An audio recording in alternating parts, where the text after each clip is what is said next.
Nous sommes dans notre étude de l'évangile de Luc au 9e chapitre et nous étudions les versets 23 à 27. Ce passage est au cœur de l'enseignement de Jésus. Donc nous n'avons pas essayé de nous presser dans ce qui est une section plutôt simple et explicite. Et il serait tentant pour moi d'y rester des mois durant en développant ce qui soit explicite, soit implicite dans ce passage, mais j'y résiste et j'essaie d'avancer. Mais si on se pose des questions à propos de ce que Jésus enseignait et ce qui dans son enseignement était le plus central et significatif, vous le trouvez précisément ici. Car au verset 23, Jésus dit « Si quelqu'un veut être mon disciple ». Et là, à ce stade, nous pourrions nous arrêter et dire « Voilà ce qui est essentiel à sa mission. Il est venu chercher et sauver ce qui était perdu. Il est venu appeler des gens à lui. » Il dit « Si quelqu'un veut être mon disciple, voilà ce qu'il doit faire. » Puis ici viennent des conditions établies pour le message le plus important jamais donné sur cette planète. Et c'est le message pour suivre Jésus. Que signifie suivre Jésus ? Que signifie être un disciple de Jésus ? Que signifie marcher derrière lui ? Que signifie devenir chrétien ? Que signifie être sauvé ? Voilà ce qui est au cœur du message. Et ce que Jésus dit ici traite directement cette question. Alors, vous voulez vraiment suivre le Christ ? C'est cela ? Vous voulez venir après Christ ? Vous voulez être son disciple ? Vous voulez être un petit Christ, ce qui est le sens de chrétien ? Vous voulez le suivre dans son royaume, le royaume de Dieu ? Vous voulez son pardon, le pardon qu'il donne ? Vous voulez la vie éternelle qu'il promet ? Eh bien, si vous voulez cela, dit-il, vous devez renoncer à vous-même, vous charger de votre croix chaque jour et me suivre. Cette déclaration de Jésus est répétée un certain nombre de fois dans le Nouveau Testament, dans le récit de l'Évangile. Je suis sûre qu'il l'a prononcée très très souvent dans son ministère de prédication parce que cela se trouve au cœur du sujet de la vie de disciple et du salut. Or, nous avons déjà examiné les 3 éléments. Renoncez à vous-même, vous charger de votre croix et le suivre. Mais je voudrais les revisiter, non séparément, mais dans leur ensemble, et essayer de vous donner peut-être une compréhension résumée de ce qu'il dit réellement ici. Il est important de le faire parce que ce que Jésus dit est fondamentalement opposé à ce que les prédicateurs prêchent de nos jours. En fait, l'appel essentiel au salut, les paroles de notre Seigneur, sont totalement contraires à la manière de penser de notre culture. Nous vivons dans une culture d'amour-propre. Pour être simple, une culture qui est rongée par l'amour de soi, par l'édification de l'ego, par l'estime de soi, qui cherche à se sentir bien, qui pense que l'on est important, qu'on a de la valeur, qu'on est un héros, qu'on a accompli quelque chose, qu'on est digne d'honneur. Nous sommes inondés de récompenses pour tout ce qui est imaginable ou inimaginable. Des parents se rongent pour renforcer l'ego de leurs enfants par tous les moyens imaginables, comme pour renforcer le sens personnel de leurs propres valeurs. C'est la génération de ceux qui s'aiment eux-mêmes. Et ne serait-ce que pour un petit rappel, dans 2 Timothée chapitre 3, l'apôtre Paul classait l'amour de soi dans les péchés. En fait, un péché dominant. Dans l'une de ses listes bien connues d'iniquités, il y en a plusieurs dans ses lettres, il débute la liste des iniquités de 2 Timothée chapitre 3 par égoïste, puis ami de l'argent. Et ensuite il continue la suite de sa liste qui décrit les blasphémateurs, les ingrats, les impies, ceux qui sont hors du royaume de Dieu, ceux qui ne connaissent pas la vérité. L'égoïsme est au sommet de la liste en tant qu'attitude humaine normale. Les pécheurs sont rongés par l'orgueil, ils sont imbus d'eux-mêmes. Nous en avons fait la vertu de pointe, la vertu dominante de notre société. Ainsi, nous voilà avec l'Évangile, allant vers une génération qui n'est pas seulement orgueilleuse, mais qui a tourné l'orgueil en vertu des vertus, qui est amoureuse d'elle-même et qui cherche à combler tous les caprices, tous les désirs et toutes les ambitions, tous les rêves et toutes les espérances, qui cherche à être tout ce qu'elle peut, qui cherche à mettre de la valeur à tout ce qu'elle est, à tout ce qu'elle dit et à tout ce qu'elle fait. Et nous confrontons cette culture avec l'Évangile, et au cœur de l'Évangile vient cette ouverture. Alors, vous voulez suivre Jésus, n'est-ce pas? Vous voulez entrer dans le royaume de Dieu? Vous voulez que vos péchés soient pardonnés? Vous voulez le ciel éternel? Alors, renoncez à vous-même, chargez-vous de votre croix et soumettez-vous totalement à lui. Vous ne pouvez même pas atteindre la partie soumission sans passer par la partie croix. Et vous ne pouvez arriver là si vous n'avez pas franchi la partie concernant le renoncement à vous-même. Pour vous donner un terme que vous n'êtes pas prêt d'oublier, je l'emprunte à Martin Luther. Martin Luther, comme vous le savez, a lancé la réforme protestante. C'était un prêtre catholique romain qui a compris la vérité du salut par grâce au moyen de la foi seule, en Christ seul, sans les œuvres, ni cérémonies, ni tout le reste. Alors il a décidé de confronter le système catholique romain, l'imposant système monolithique d'erreurs et de tromperies, et il a choisi 95 déclarations différentes, 95 protestations distinctes. C'est pour cela que nous sommes appelés protestants. 95 affirmations qui s'opposaient au catholicisme. Il les a écrites puis affichées sur l'église du château de Wittenberg. La quatrième de ces protestations, la quatrième de ces 95 affirmations était qu'un cœur pénitent, un cœur qui vient à Dieu et qui reçoit le salut, se caractérise, c'est son propre terme, par la haine de soi. La haine de soi. Citant la quatrième affirmation, ainsi la pénitence subsiste tandis que la haine de soi reste. Il disait que la haine de soi était la vraie pénitence intérieure. Ceci, disait Luther, est essentiel à l'Évangile. Alors que le système romain, comme tout système de propre justice et de gain du salut par des cérémonies et de bonnes œuvres, est inondé d'amour de soi, Luther lui a fait face en disant « Jusqu'à ce que le pécheur arrive à la haine de soi, il n'entre pas dans le royaume de Dieu. » Vous avez à la naissance même du protestantisme, à la naissance même de l'Évangile, comme qui dirait de dessous du rocher où il a été caché pendant 1000 ans dans le catholicisme, dès le lancement de l'Évangile. Il est défini comme étant basé sur la haine du pécheur pour soi-même. La haine de soi parce qu'on en vient à voir qu'il n'y a rien de bon dans la chair, qu'il n'y a rien de valeur, rien qui compte, que nous sommes, comme Jérémie le dit, tortueux plus que tout et incurables. La tête entière est malade, comme Ésaïe le dit, et tout le corps est souffrant. Il n'y a rien de bon nulle part. Il n'y a rien en nous qui vaille quelque chose. Il n'y a rien en nous qui ait de la valeur. Il n'y a rien en nous qui mérite honneur ou marque d'approbation. C'est revenir à l'attitude des béatitudes pour comprendre la pauvreté spirituelle, pour comprendre la faillite, comprendre votre néant total. Regardez à tout ce qui est fait dans votre vie, que ce soit religieux ou dans l'éducation ou morale ou tout le reste, et dire, comme l'apôtre Paul, ce ne sont que des ordures, ce n'est que du fumier. Mais tout cela n'a pas de succès dans le culte de l'amour de soi. Mais honnêtement, il est complètement absurde de suggérer que quelqu'un puisse rencontrer le Dieu saint, le Dieu juste, et entrer dans son royaume sans désirer être délivré du péché, et sans désirer être délivré du péché en le comprenant réellement comme il doit être compris, c'est-à-dire qu'il imprègne tout ce qu'il domine. Ceux qui rencontrent Dieu aux conditions de Dieu, ceux qui viennent à Dieu et entrent dans son royaume ont toujours un sens écrasant de leur propre état de péché. Job, qui était le meilleur des hommes, selon le premier chapitre, dit ceci au 42e chapitre. « Mon oreille avait entendu parler de toi, mais maintenant mon œil t'a vu. » Et il dit ceci, « Je me condamne. » Dans l'hébreu, je me hais moi-même, je me méprise moi-même.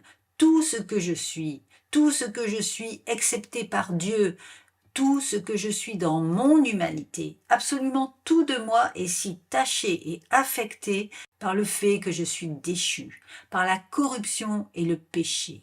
Je hais tout de moi. L'apôtre Paul, en écrivant à Timothée, dit dans 1 Timothée chapitre 1 verset 15, « Cette parole est certaine et digne d'être acceptée sans réserve. Jésus-Christ est venu dans le monde pour sauver des pécheurs. Je suis moi-même le premier d'entre eux. Il n'y avait rien à propos de Paul qui recommandait Paul à Paul. Par conséquent, il n'y avait rien de Paul qui le recommande à n'importe qui d'autre. Aujourd'hui, les gens se vantent sans rougir de leur grandeur, de leur bonté, de combien de choses ils ont accompli, combien ils sont désirables, combien ils sont accomplis et à quel point ils ont de la valeur. C'est Ésaïe qui a dit quand il a vu Dieu, « Malheur à moi, je suis perdu, je me désintègre littéralement devant mes propres yeux. Mon image de moi-même se désintègre, je tombe en pièces. » Parce que dans la présence de Dieu, il ne se voyait que comme un misérable pécheur. Il a prononcé sa propre condamnation parce qu'il dit qu'il était un homme aux lèvres impures. C'est de cela que nous parlons. C'est ce qu'est le renoncement à soi. Ce n'est pas dire « je vais vendre ma maison et donner obligatoirement mon argent aux pauvres ». Ce n'est pas dire « je vais vivre dans la pauvreté et en haillons ». Ce n'est pas cela. Ce n'est pas dire « je vais renoncer à ce qui est mien en tant que propriété physique ou ce qui est à moi en termes d'un travail ou autre ». C'est dire « je nie qu'il y ait en moi quoi que ce soit de valeur, quoi que ce soit qui compte, quoi que ce soit de bon, quoi que ce soit qui devrait recevoir une récompense, quoi que ce soit qui devrait être montré comme un exemple, quoi que ce soit qui devrait être élevé. » C'est cette notion accablante de se noyer dans votre propre état de péché. Pierre, encore une fois dans la présence de Dieu en Christ, dit « Éloigne-toi de moi, car je suis un homme pécheur. » Lorsqu'il a pris conscience du fait que Jésus était Dieu parce qu'il contrôlait le poisson ce jour-là, en Luc 5, il n'avait que de la haine pour lui-même. Il a dit « Va-t'en, tu ne devrais même pas être en ma compagnie, tu ne devrais même pas être près de moi. » Même attitude dans Luc 18 pour le publicain qui baisse la tête et ne veut pas lever les yeux vers le ciel parce qu'il ne pense même pas avoir le droit de lever les yeux, de peur que Dieu regarde le visage d'un tel misérable et qui dit « Dieu, aie pitié de moi, pécheur. » Et il se frappe la poitrine, mais il ne veut même pas lever les yeux.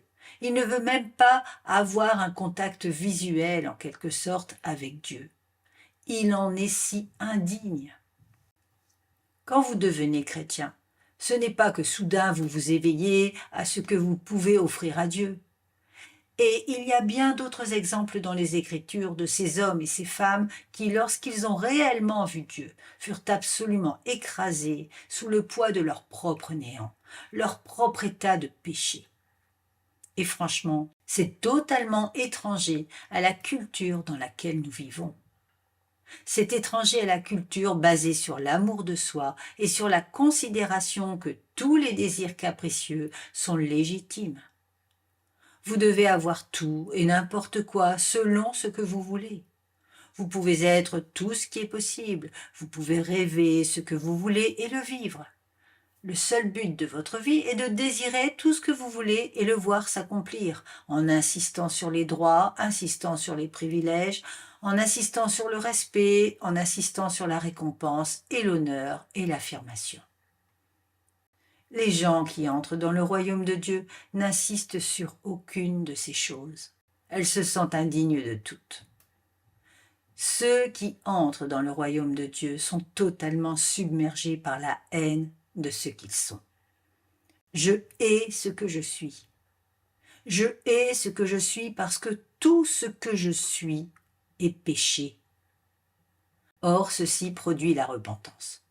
Ceci produit un tournant, une envie d'être délivré et sauvé de ce que vous êtes, et d'être transformé en ce que vous n'êtes pas, mais ce que vous désirez être. Quelque chose qui soit bon et qui vaille la peine, et qui ait de la valeur, qui soit juste et utile. On le voit en revenant à Luc chapitre 5 verset 32, où Jésus dit « Je ne suis pas venu appeler des justes, mais des pécheurs à la repentance. » Je ne peux rien faire pour des gens qui pensent qu'ils sont déjà justes. Je ne peux rien faire avec ceux qui sont impressionnés par eux-mêmes ou impressionnés par leur religion, impressionnés par leur morale, impressionnés par leur argent, impressionnés par leur éducation, leurs accomplissements. Je ne peux rien faire pour eux. Je ne suis pas venu pour eux. Ils n'entendent pas mon message. En Luc chapitre 13 au verset 3, Jésus nous dit à quel point cette repentance est importante. Verset 3. Non, vous dis-je, mais si vous ne vous repentez pas, vous périrez tous de même. Et il parle de mort et d'enfer. Au verset 5, il le répète. Non, vous dis-je, mais si vous ne vous repentez pas, vous périrez tous pareillement. 2 fois, il dit que vous allez mourir et aller en enfer si vous ne vous repentez pas. Et les seuls à se repentir sont ceux qui sont pécheurs, qui ont bien conscience eux-mêmes qu'ils sont mauvais. C'est pourquoi l'œuvre du Saint-Esprit est de convaincre de péché. Ainsi, ce que Jésus dit ici, c'est que si vous voulez entrer dans mon royaume, si vous voulez me suivre, si vous voulez que votre péché soit pardonné, si vous voulez la vie éternelle, vous devez commencer par haïr tout ce que vous êtes en dehors de moi. Reconnaître que tout ce qu'il y a de bon en vous n'est que chiffon souillé. Méprisez tout ce qui vous concerne. Et maintenant, puisque tout ce que vous pouvez avoir gagné, ou tout ce que vous pouvez avoir acquis, ou toutes vos soi-disant œuvres ont été redéfinies comme totalement dérisoires, et que vous vous êtes vu comme absolument indigne, vous êtes précisément dans l'état parfait pour appeler, pour crier et demander pitié et grâce. Donc le vrai message de l'Évangile est le message qui commence par dire que vous devez en premier haïr tout ce que vous êtes. Ceci n'a simplement pas beaucoup de succès dans notre société. Et quand entendez-vous un prédicateur parler ainsi? Ce n'est pas attrayant pour les chercheurs. Cela ne va pas à la rencontre de la culture populaire sur son propre terrain, qui est la nouvelle espèce de pragmatisme. Essayez-le dans les églises où on veut que les incroyants se sentent confortables. Quand, pour la dernière fois, avez-vous entendu quelqu'un prêcher sur la haine de soi, la répugnance de soi, d'avoir horreur de soi, de se mépriser, de ne rien voir de valable en soi? Rien en vous, en votre esprit, dans vos émotions ou dans votre volonté, rien dans vos accomplissements n'est véritablement bon. Il n'y a rien qui soit digne d'honneur, rien qui soit digne d'être montré en exemple, rien. Au mieux, c'est du bien humain, qui exempte de la puissance de Dieu et de la gloire de Dieu. C'est une sorte de bien mauvais. Jésus a toujours appelé les pécheurs à se haïr eux-mêmes. Aujourd'hui, le message de l'Église est, et je l'ai encore entendu récemment, alors que j'écoutais un évangéliste à la télévision. Êtes-vous insatisfait? Avez-vous l'impression que vos rêves ne se réalisent pas? Sentez-vous un vide dans votre cœur? Venez à Jésus, et il comblera votre cœur, et il comblera vos rêves, et blabla. Il ne s'agissait que d'obtenir ce que vous vouliez de la part de Jésus. Ce n'est pas l'Évangile. Dans Luc chapitre 24 au verset 47, Jésus a dit « Quand vous irez prêcher, voici quel sera le sujet. La repentance et le pardon des péchés seront prêchés en son nom à toutes les nations, à commencer par Jérusalem. » Or, savez-vous ce qu'il a dit? Ne commencez pas quand vous sortirez de la ville. Commencez ici. Vous n'avez pas un message pour Jérusalem et un autre pour ailleurs. Vous commencez ici et vous commencez maintenant. Ici, à Jérusalem, où ce n'est pas populaire.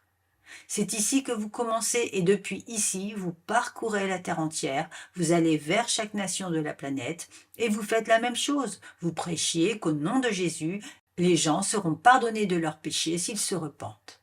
S'ils se repentent. Et la repentance est le produit de la haine de soi. C'est le fruit de cette attitude des béatitudes. Les gens se repentent lorsqu'ils se regardent et qu'ils ont honte de ce qu'ils voient. Lorsqu'ils se regardent et qu'ils ont le cœur brisé devant ce qu'ils voient. C'est un changement de direction de l'évaluation qu'ils font d'eux-mêmes qui dit « je ne suis rien, je suis moins que rien, je suis pécheur, je suis mauvais, je suis méchant jusqu'au centre de mon être ». Et soit dit en passant, ce n'est pas une œuvre humaine, comme je l'ai dit la dernière fois. Ce n'est pas un travail humain. Ce n'est pas quelque chose qu'un pécheur mort, aveugle, sourd et au cœur dur pourra faire de lui-même. La seule manière pour un pécheur d'en arriver à réaliser ceci est lorsque le pécheur est face à la parole de Dieu et l'Esprit de Dieu. quand l'Esprit de Dieu prend la parole de Dieu et éveille le pécheur à son état réel. Mais comment le Saint-Esprit peut-il éveiller le pécheur à son état réel sans que la vérité soit prêchée? C'est ce que Romain dit. Comment entendront-ils parler de lui si personne ne l'annonce? Il faut que quelqu'un le dise. Et l'appel à la repentance n'est pas un commandement pour en quelque sorte redresser votre vie avant de venir à Christ. C'est une inversion complète de la manière dont vous vous considérez, et ceci englobe toutes les parties de votre être. 3 mots grecs sont utilisés dans le Nouveau Testament pour faire référence à la repentance, et ils illustrent les 3 sortes d'éléments de la repentance. Il y a le mot métanoéo, qui est utilisé à plusieurs endroits. Il est utilisé dans Luc chapitre 11 verset 32, Luc chapitre 15 verset 7 et 10. Et ce terme métanoéo exprime essentiellement une inversion de votre pensée, de votre attitude mentale. Vous changez de pensée, de sorte que la repentance touche la pensée. Vous devez changer votre manière de vous voir, pour vous voir comme vous êtes vraiment, pour vous voir comme l'Écriture dit qu'elle vous voir comme Dieu dit que vous êtes, vous voir comme déchu, dépravé et corrompu, du sommet de la tête jusqu'aux pieds. Le deuxième mot qui est utilisé est métamélomé, et c'est un mot grec qui signifie repentance. Il est utilisé dans Matthieu chapitre 21, des versets 29 à 32. Mais il met l'accent sur le regret et la tristesse. Quand l'esprit a saisi la nouvelle définition de qui je suis, il y a un mouvement qui suit, qui va de l'esprit au sentiment, l'émotion intervient, il y a de la tristesse, il y a de la honte, et c'est métamélomé. Puis il y a un troisième mot, épistréphomé, qui est aussi un mot pour repentance. Il est utilisé dans Luc chapitre 17 au verset 4, Luc chapitre 22 verset 32. Et il signifie en fait que vous changez de direction dans la vie. Et cela fait référence à votre volonté. Donc cela commence dans votre esprit, passe à vos émotions et active votre volonté. Ce sont là les 3 éléments qui sont impliqués dans la repentance. Vous changez de point de vue à propos de vous-même. Vous sentez du remords et de la tristesse à ce sujet. Alors vous faites demi-tour et vous avancez dans la direction du changement. Et cela vous mettra en direction de Dieu. Et vous serez comme le publicain de Luc chapitre 18. Vous allez dire « Oh Dieu, Dieu, mon esprit comprend ma méchanceté. Mes émotions la sentent de sorte que je ne peux même pas lever les yeux. Et je me frappe la poitrine. Puis ma volonté intervient et crie à toi en disant « Je voudrais que tu sois miséricordieux envers moi, pécheur. » Donc, intellectuellement, la repentance commence par la reconnaissance du péché, une compréhension de la profondeur et de l'étendue de cet état de péché. Puis elle passe à l'émotion, qui est un sentiment accablant de tristesse et de brisement, de remords. C'est la tristesse dont Paul parlait qui conduit à la repentance. Ensuite, avec la volonté, elle implique un changement de direction pour s'éloigner du péché, avancer vers Dieu, vers Christ, en implorant la miséricorde. Ce n'est pas qu'un changement de pensée, c'est un changement dans la pensée, l'émotion et la volonté. Martin Lloyd-Jones a écrit « La repentance signifie que vous réalisez que vous êtes un pécheur coupable et vil dans la présence de Dieu, que vous méritez la colère et le châtiment de Dieu, que vous êtes en route vers l'enfer. Elle signifie que vous commencez à réaliser que cette chose appelée péché est en vous, que vous désirez vous en débarrasser, que vous lui tournez le dos sous toutes ses formes et espèces. Vous renoncez au monde, quoi qu'il en coûte, le monde avec son esprit et ses vues comme ses pratiques. Vous renoncez à vous-même, vous vous chargez de la croix, vous suivez le Christ. Vos proches, ceux qui vous sont chers, le monde peut vous traiter de fou ou dire que vous êtes un fanatique religieux. Vous pourriez avoir à souffrir financièrement. Cela ne fait aucune différence. Voilà la repentance. Et c'est pourquoi Jésus a dit « Tu dois haïr ta mère, tu dois haïr ton père, ton frère, ta sœur, suis-moi. » C'est la marque de tout vrai croyant. Or, pourquoi est-ce que je dis ceci à propos de la repentance aujourd'hui? Pourquoi est-ce que je parle en longueur de ce verset? Parce qu'il s'y trouve tant de choses dont je veux que vous compreniez la réalité. Revenant au verset 23, c'est exactement de cela que le verset 23 parle. Il parle de ce genre d'évaluation de soi qui produit la repentance. Vous voulez suivre Christ. Vous voulez vous détourner du chemin que vous suiviez pour le suivre. C'est un tournant. C'est une repentance. C'est la volition, c'est la volonté. Eh bien, elle commencera par une évaluation personnelle qui est crucialement différente de la manière de vous voir habituellement. Vous devez vous haïr vous-même. Vous devez vous haïr vous-même au point d'être prêt à mourir littéralement si nécessaire. Et c'est la conséquence. Si je me vois tel que je suis réellement, alors pourquoi voudrais-je faire de ma vie quelque chose de sacré ?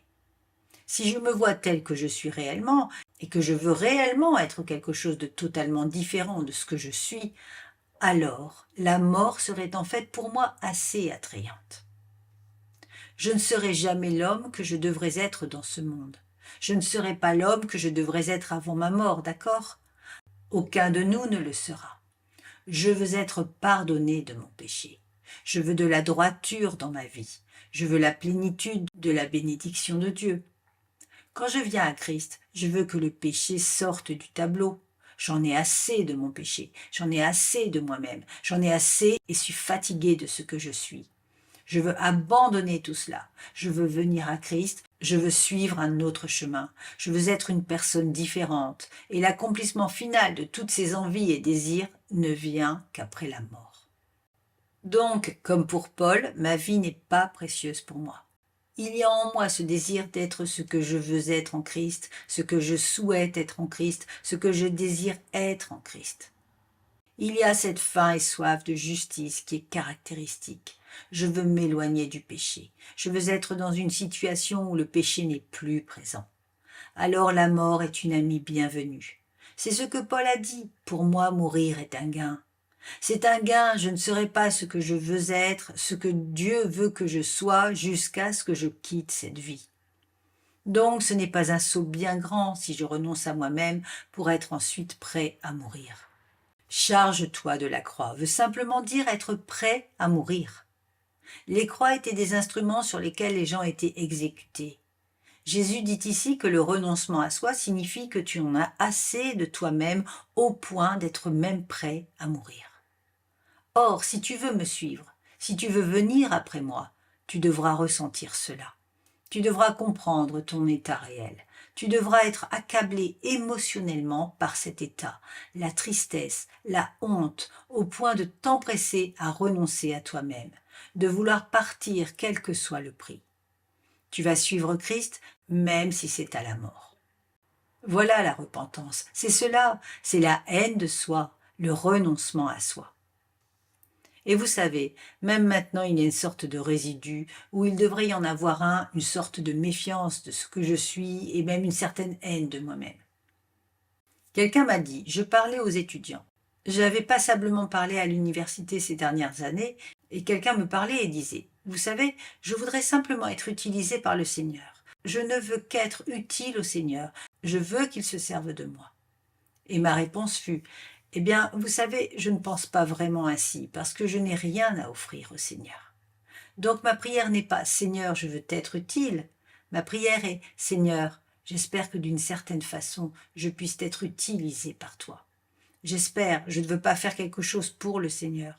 J'espère seulement que le Seigneur peut faire quelque chose par moi. » Vous voyez la différence? Je ne m'offre pas. Seigneur, je vais consacrer ma vie à faire quelque chose pour toi. Oubliez cela. Vous savez, je ne suis pas une machine qui s'est propulsée, je ne suis qu'un instrument.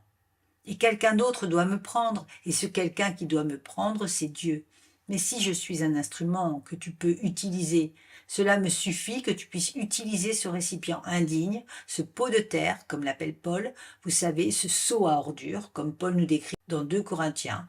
Alors quel ravissement! C'est une bénédiction. En moi, il n'y a rien de valeur. Il n'y a rien en moi qui soit d'utilité. Donc, lorsque j'arrive au point où je souhaite être délivré de ce que je suis, et que j'arrive à ce point de haine de moi-même, et que je crie à Dieu, je ne fixerai aucune limite. Je ne dirai pas, eh bien Seigneur, tu ne peux aller que jusque-là, tu ne peux avoir que ceci ou pas cela. C'est un abandon total, parce qu'il n'y a rien à quoi se raccrocher. Il n'y a rien qui vaille quelque chose. C'est lié à la foi qui sauve, Actes chapitre 20, verset 21. La repentance envers Dieu et la foi en notre Seigneur Jésus-Christ, de sorte que le salut vient à ceux qui veulent suivre le Christ. La repentance envers Dieu et la foi en notre Seigneur Jésus-Christ, de sorte que le salut vient à ceux qui veulent suivre le Christ. Et la raison pour laquelle ils veulent suivre le Christ est qu'ils croient en lui. Mais la foi qui sauve est la foi qui est repentante. Or Jésus, dans sa prédication, cherchait à amener les pécheurs à ce stade. Et ceux qui résistaient le plus au message étaient ceux qui avaient la plus haute opinion d'eux-mêmes. D'accord? N'est-ce pas vrai? Et qui étaient ceux qui se sentaient être les meilleurs? Les juifs religieux, les pharisiens, les scribes, les chefs des prêtres, l'élite religieuse, l'institution religieuse. Dans leur esprit, ils étaient des gens très très doués. Ils étaient libres. Ils n'avaient jamais été esclaves de personne, disaient-ils. Ils voyaient clair en quelque sorte. Ils pouvaient voir les choses vraies et spirituelles. Ils étaient en bonne santé. Ils étaient justes. Ils étaient bons. Et bien entendu, Jésus faisait table rase de tout cela. Il leur disait qu'ils étaient aveugles. Il leur disait qu'ils étaient corrompus. Il leur disait qu'ils étaient peints de blanc à l'extérieur, mais qu'à l'intérieur, ils étaient pleins d'os morts puants, des corps morts. Il attaquait leur propre justice. Et il fallait le faire parce que c'est le péché dominant qui condamne. Et Jésus cherchait constamment à amener les pécheurs à se haïr eux-mêmes au point où il dirait ce que Job a dit, « Je me condamne ». Et Job, un homme droit, a dit cela. À combien plus forte raison un homme injuste devrait-il le dire? Mais eux, parce qu'ils étaient si plongés dans leur amour-propre et leur propre justice, méprisaient le message de Jésus, et ils l'ont tué pour cela. Ce n'est pas qu'ils ne voulaient pas de Messie, ce n'était même pas parce qu'ils ne pensaient pas nécessairement qu'il pourrait être le Messie. Ils voulaient désespérément un Messie. Ils voulaient, comme nous l'avons déjà vu, de la nourriture gratuite.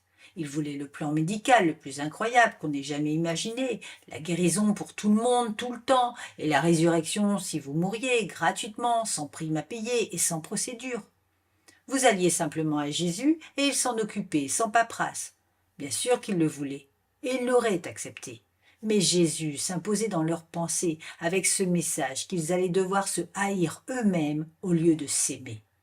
Ils allaient devoir se voir comme les pauvres prisonniers, les aveugles et les opprimés.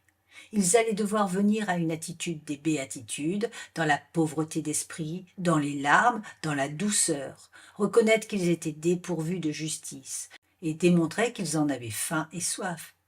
Ils allaient devoir être prêts à être persécutés et non acclamés. Ils haïssaient ce message parce qu'ils s'aimaient eux-mêmes. Et c'est ainsi. Si vous vous aimez vous-même jusqu'à la fin, vous vous condamnez. Si vous vous aimez, vous haïssez ce message. C'est pour cela que Jésus a dit dans Matthieu chapitre 21 au verset 31, « Les personnes les plus nauséabondes, les plus méprisées et détestées en Israël étaient les percepteurs d'impôts qui achetaient une franchise romaine, une franchise sur les taxes, et qui ensuite extorquaient de l'argent de leur peuple, et ils le faisaient avec une bande de gangsters et de voleurs et des gens bien armés qui faisaient tout ce qu'il fallait pour avoir l'argent. Les collecteurs d'impôts et les prostituées vous précéderont dans le royaume de Dieu. » Pouvez-vous vous imaginer être un chef religieux d'Israël et entendre Jésus vous dire cela? Que les collecteurs d'impôts, on pouvait cracher sur un collecteur d'impôts, et les prostituées entreraient dans le royaume avant vous? Pourquoi? Parce qu'il est plus probable qu'ils se détestent que vous. Devenir plus vertueux pourrait bien vous éloigner du royaume de Dieu.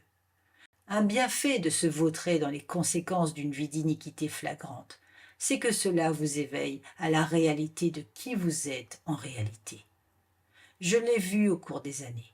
Des gens deviennent chrétiens quand ils sont assez désespérés, quand ils sont dans une panique totale pour désirer être délivrés, quand ils savent qu'ils sont en train de tomber littéralement pour la 3e fois dans la mer de leur propre péché. La méchante racaille d'Israël avait plus de chances d'admettre son péché que les propres justes. Et jamais il n'y a eu de salut pour quiconque en dehors de la repentance. Les amis, vous ne pouvez pas être sauvés sans l'évangile de Jésus-Christ, qui est croire en celui qui est mort et ressuscité pour vous, le Seigneur Jésus-Christ et toutes les vérités qui le concernent.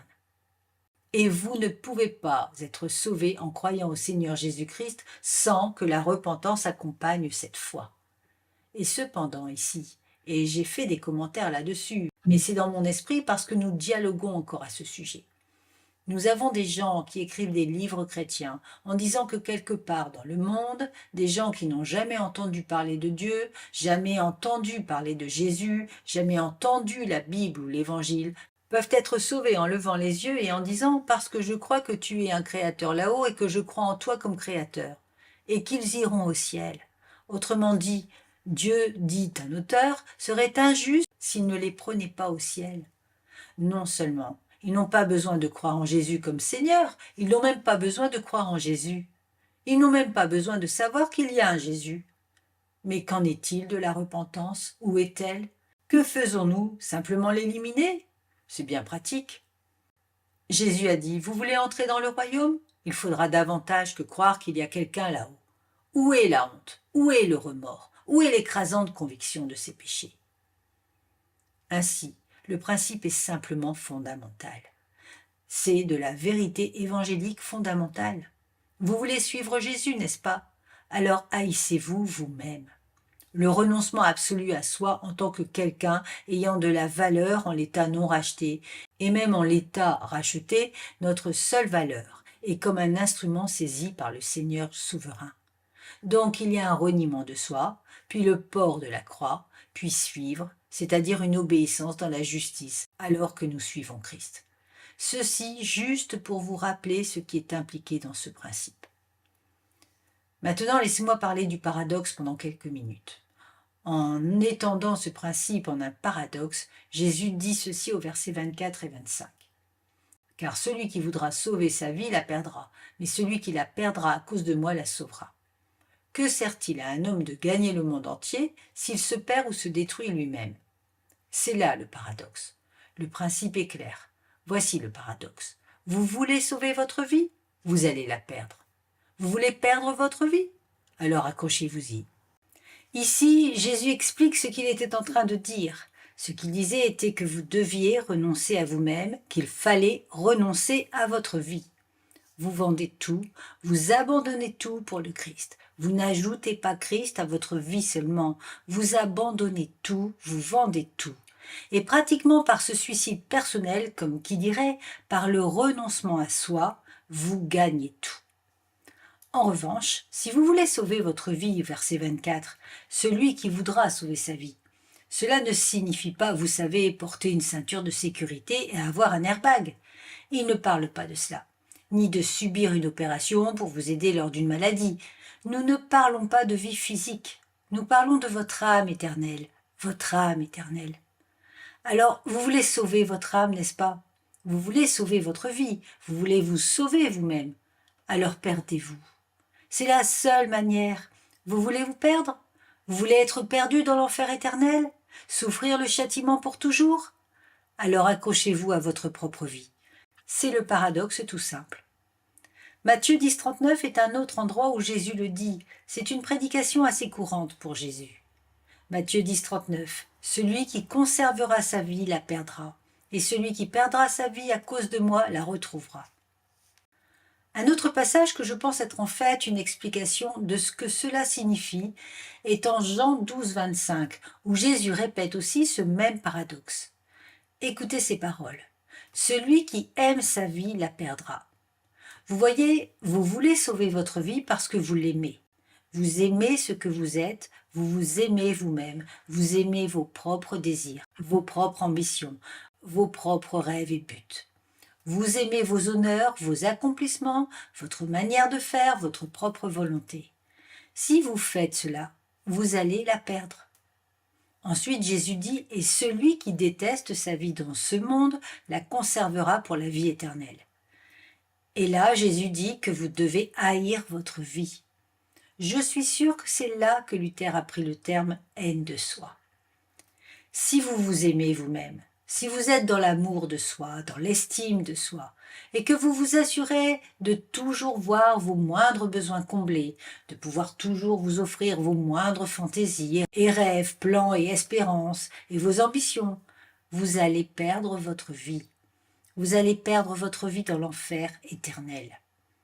Si vous vous aimez tant vous-même, au point de vous cramponner comme le jeune homme riche, vous partirez sans la vie éternelle. Mais si vous vous haïssez vous-même, alors vous recevrez la vie éternelle. Quelle option extraordinaire! Extraordinaire. C'est vrai, c'est simplement le summum, c'est tout.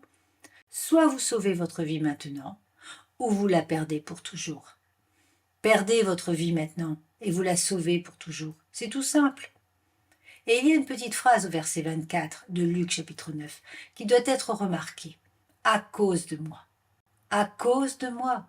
Il ne parle pas d'une sorte de ce qu'on pourrait appeler, je suppose, un renoncement philanthropique. Il ne dit pas de perdre sa vie dans des causes de justice, ni de perdre sa vie pour des causes de religion, de vous consacrer pour devenir un prêtre ou une nonne, ni de vous immoler vous-même, vous allumer une torche comme un prêtre bouddhiste pour montrer votre dévotion à Dieu, ni de vous attacher des bombes sur le corps en tant que musulman consacré, en pensant que vous vous faites exploser dans une expérience céleste avec 72 vierges aux yeux noirs qui vous attendent sur des coussins verts à un certain niveau de dévotion à Allah. Nous ne parlons pas du tout de cela. Il n'y a qu'une espèce de perte personnelle ici. Il n'y a qu'une sorte de dépréciation personnelle, qu'une sorte de renoncement à soi, et c'est à cause de moi. Il n'y a aucune valeur ni vertu en ce que ces gens font. Lorsqu'un bouddhiste se fait brûler, lorsqu'un musulman se fait sauter, ils se brûlent et se font exploser pour aller directement à l'enfer éternel. Aucun crédit n'augmente à leur compte, peu importe à quel degré ils ont été religieusement dévots, peu importe l'extrémité qu'a atteint leur dévotion. Ce dont Jésus parle ici, c'est d'un homme qui abandonne sa vie en se reniant lui-même, en se haïssant lui-même dans le désespoir de son état de péché, et qui donne sa vie à Jésus-Christ à cause de lui. À cause de moi, c'est bien cela, à cause de moi. La seule manière de sauver votre vie éternellement, la seule manière de passer l'éternité au ciel dans la présence de Dieu, dans la plénitude de la joie, est quand vous avez abandonné votre vie entière à Jésus-Christ. Au verset 24, Jésus fait une déclaration vraiment intéressante. Que sert-il à un homme de gagner le monde entier s'il se perd ou se détruit lui-même? C'est une hyperbole. En fait, dans la catégorie de l'illustration, c'est l'hyperbole ultime. Jésus dit « Je sais ce que tu penses. Tu penses « Je suis certainement un homme bon, et j'ai accompli ceci et cela, et j'ai cet honneur, et celui-là, et cette ambition, ce désir. Je voudrais faire ceci et cela, et j'ai fait quelques plans personnels, et j'ai quelques-uns de mes amis que je voudrais protéger. Et tu sais, j'ai beaucoup à quoi renoncer. Tu me demandes beaucoup. » Le jeune homme riche a dit « Tu sais, je suis riche, je possède beaucoup, tu demandes beaucoup. » Alors Jésus dit « Très bien, voici une illustration hypothétique. Qu'en serait-il si tu possédais le monde entier? Qu'en dis-tu » C'est le sommet de l'hyperbole. On ne peut aller plus loin. Très bien, disons que tu possèdes le monde entier. Tu as toutes ses propriétés, tu as toutes ses maisons, ses voitures, ses vêtements, ses terres, et tous ses honneurs et son prestige, et toutes ses autorités, toutes ses possibilités de t'apporter tout ce qu'il a en tant que bénéfice matériel, en tant qu'approbation, en tant que prestige, de prééminence, de pouvoir, tout ce que tu veux. Tu as tout cela. À quoi cela sert-il? Alors quoi? Quel avantage en tires-tu? Le mot signifie simplement quel bienfait en tirer. À quoi cela sert-il? Quelle utilité cela a-t-il? En quoi cela t'aide-t-il vraiment? Si tu te perds ou te détruis toi-même, toi, le toi éternel, ou bien, selon le récit de Matthieu, que donnera un homme en échange de son âme? Combien vaut son âme? Combien vaut ton âme éternelle? Elle vaut davantage que le monde entier en temps. Tu seras mort en quelques respirations. Tu vivras pour toujours. Il ne veut pas dire que la croyance courante de l'humanité est vraie, celle qui dit que quiconque possède le plus de choses terrestres est le plus heureux, simplement parce que l'on a plus ou de meilleures relations, ou des relations différentes, ou plus de puissance, ou plus d'influence, ou plus d'honneur, ou plus de n'importe quoi. Jésus dit tout simplement que si vous possédiez littéralement toutes les richesses terrestres et que vous perdiez votre âme éternelle, vous feriez une mauvaise affaire. C'est une mauvaise affaire. À quoi bon gagner le monde entier et perdre votre propre âme? Alors Jésus dit, voilà, mieux vaut renoncer à ta vie maintenant, en admettant qu'elle n'est rien de toute façon. Et il y aura ensuite quelque chose de glorieux, et quelque chose de merveilleux, et quelque chose de béni, de joyeux, quelque chose de puissant, de paisible, quelque chose d'honorable, pour toujours et pour l'éternité. Voilà le message de l'Évangile. C'est le choix que vous faites. Laissez-moi simplement résumer. L'amour de soi vous enverra en enfer. La haine de soi vous enverra au ciel. Croire au Seigneur Jésus-Christ est essentiel. La foi au Seigneur Jésus-Christ, liée à une repentance authentique, est exigée. Les deux sont une œuvre puissante de l'Esprit de Dieu dans un cœur disposé par la vérité qui a été comprise. C'est pourquoi nous prêchons cette vérité. Père, nous venons maintenant à la fin de notre merveilleux culte aujourd'hui, en te remerciant pour les cantiques, la musique et les chants, et en te remerciant pour l'occasion de venir devant toi dans la prière, et maintenant en te remerciant pour la parole. Encore une fois, nous l'avons entendu des lèvres même du Sauveur. De nouveau, nous avons été amenés en quelque sorte devant ta présence même, et tu as parlé. C'est ta vérité. C'est la vérité qui nous est donnée avec grâce, avec amour, une vérité qui n'avait pas besoin d'être révélée, mais qui était révélée parce que tu es par nature un Dieu qui sauve, un Dieu qui cherche à sauver des pécheurs. Nous prions au Dieu que la prédication de cette vérité, le message de la croix qui est folie pour le monde, soit la puissance du salut pour beaucoup de ceux qui entendent et qui croient.